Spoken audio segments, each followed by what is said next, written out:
Bugün sizə cavanlarda əl titrəməsinin səbəbləri haqqında danışmaq istəyirəm.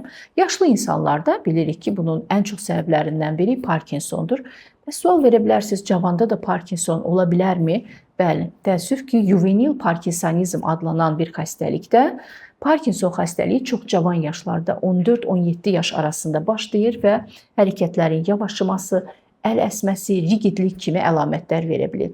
Amma tam özünü sağlam hiss eləyən, nevroloji başqa ciddi problemi olmayan uşaqlarda, cavanlarda əl əsməsinin səbəbi nə ola bilər? Burada səbəb genetik problem ola bilər. Yəni genetik əl əsməsi, buna esensial tremor deyirik. Esensial tremor zamanı əl əsməsini biz daha çox hərəkət zamanı, əlimizi uzatdığımız vəziyyətdə, hər hansı bir işlər gördüyümüz vəziyyətdə hiss eləyə bilərik. Sakitlik vəziyyətində çox vaxtı bu tremor olmur.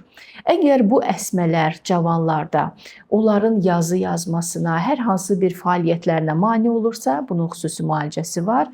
Müraciət edə bilərsiniz. Buna görə sizə köməklik göstərəcəyik.